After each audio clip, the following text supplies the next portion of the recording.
2026-27 academic year కి admissions ని ఆహ్వానిస్తుంది పల్లవి engineering college. నాక్ ఏ గ్రేడ్ గుర్తింపు, అత్యాధునిక మౌలిక సదుపాయాలు, 91% పైగా ప్లేస్మెంట్ సక్సెస్ రేట్ తో టాప్ ఎంఎన్సీ కంపెనీలో ఉద్యోగ అవకాశం. అడ్మిషన్ల కోసం 9247528134 9247528135 నంబర్స్ ని ఈ రోజే సంప్రదించండి. కరీంనగర్ జిల్లా అధ్యక్షులు కృష్ణారెడ్డి గారికి కాల్ చేయడానికి ట్రై చేద్దాం.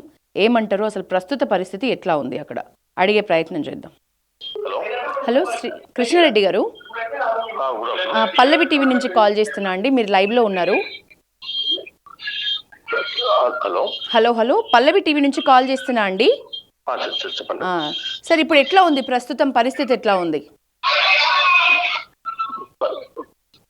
పరిస్థితి? అంతా ఇప్పుడు ఆయన ఈ టిఆర్ఎస్ సంబంధించి వాళ్ళకు అధికారం పోయినా కూడా వాళ్ళ యొక్క అధికారం అనేటువంటి మాయలకెళ్ళి వాళ్ళకి బయటకు వస్తలేరు. వాళ్ళకు ఇష్టానుసారంగా నోటి దురుసు అనేది వాళ్ళకు ఒక మనుషుల లెక్క కాకుండా ఇష్టానుసారంగా మాట్లాడడం, వాళ్ళ అధినాయకత్వం మెప్పు పొందడం కోసం వాళ్ళను ఏదో ఈ కౌశిక్ రెడ్డి అనే వ్యక్తి ఆయన ఎమ్మెల్యే నాకంచెల్లి హుజరాబాద్ కు రూపాయి పైసలు తీసుకొచ్చి ఫండ్ తీసుకొచ్చినోడు కాదు.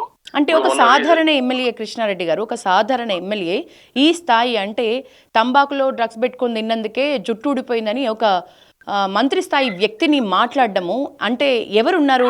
అతనే మాట్లాడిండు అనుకుంటున్నారా మీరు, లేకపోతే వెనక ఇంకెవరైనా ఉన్నారనుకుంటున్నారా? ఆయన వాళ్ళ అధిష్టానం మెప్పు పొందడం కోసం అంతకుముందు కూడా తెలంగాణ ఉద్యమం సమయంలో వాళ్ళు అప్పుడు జగన్ రెడ్డిని మెప్పు పొందడం కోసం తెలంగాణ ఉద్యోగకారుల మీద రాళ్ళేసిండు. లాస్ట్ కు ప్యాంటు జిప్పు ఇప్పినటువంటి నీచుడు ఈ కౌశిక్ రెడ్డి.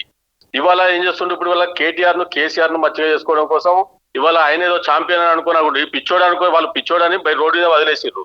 ఈయన దానిలో మెప్పు పొందడం కోసం ఇష్టానుసారంగా మాట్లాడితే ఆయన మార్క్ ఎక్కువ వస్తాయని చెప్పి ఆయన ఈ రకంగా మాట్లాడుతుంది. ఆయన మొదటి కూడా ఇదే అలవాటు, చిల్లర దురుసుగా మాట్లాడడం, ఇష్టానుసారంగా ఒక గౌరవం, ఒక బాధ్యత కలిగిన ఒక శాసనసభ్యుడు అయి ఉండి నోటికి వచ్చినట్టుగా మాట్లాడడం అనేది అలవాటు అయిపోయింది.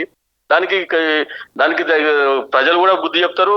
ఇలా ఎవరు కూడా ఎవరు అసహ్యించుకుంటారు. ఇలా హుజరాబాద్ ఎమ్మెల్యేగా గెలిపించినందుకు హుజరాబాద్ ప్రజలైతే తీవ్రంగా మొత్తం అసహ్యించుకునే పరిస్థితి వచ్చింది. ఆయన ఈయన మనం ఎన్నుకున్నావా ఈ దురదృష్టవశాత్తు అని చెప్పి. అంటే నిజానికి ఒక్కటి క్లారిటీ చెప్పండి. బండి సంజయ్ మాట్లాడుతున్నప్పుడు డ్రగ్స్ టాపిక్ మాట్లాడినరా? డ్రగ్స్ విషయం మాట్లాడినరా?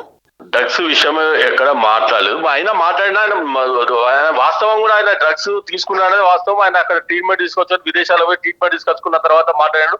ఆయన టెస్ట్ చేస్తే అది వస్తాను, అప్పుడు టెస్ట్ చేసుకునే దానికి ముందుకు రాలే ఆయన. కానీ ఆయన ఇప్పుడు ఆయన బండి సంజయ్ గారు ఆ టాపిక్ కూడా రాలేదు. వాళ్ళ ఏదైతే ఇష్టానుసారంగా ఆయన చేసినటువంటి అసత్యపు ఆరోపణలు ఎవరైతే కేటీఆర్ చేసాడో దానికి స్పందించి అది కూడా మీడియా వ్యక్తులు అడిగిన దానికి రెస్పాండ్ అయింది తప్ప ఎక్కడ కూడా లేదు. దానికి ఇష్టానుసారంగా ప్రెస్ మీట్ పెట్టి దాన్ని ఆయన ఏదో వాళ్ళ లీడర్లను ప్రసన్నం చేసుకోవడం కోసం వాళ్ళ ఈ రకంగా ఇష్టానుసారంగా మాట్లాడితే ఎవరు కార్యకర్తలు ఎవరు సహించే పరిస్థితి ఉండదు, ప్రజలు కూడా సహించే పరిస్థితి ఉండదు. ప్రస్తుతం టౌన్ లో పరిస్థితి ఎట్లా ఉందండి? టౌన్ లో అదే ఇలాంటి గుండాలు పెంచి పోషించారు కదా, 10 ఏళ్ల కాలం పోషించారు కదా, వాళ్ళందరినీ ఎగేసేదో ప్రయత్నం చేస్తున్నారు. వీళ్ళు భారతీయ జనతా పార్టీ కార్యకర్తలు దానికి అనేది ఎవరు కూడా ఎట్టి బస్సులు కూడా అడ్డుకుంటారు. ఇటువంటి చిల్లరేషాలు వేస్తే ఎట్టి బస్సులు కూడా ఊకోరు. ఓకే, థ్యాంక్ యూ అండి కృష్ణారెడ్డి గారు.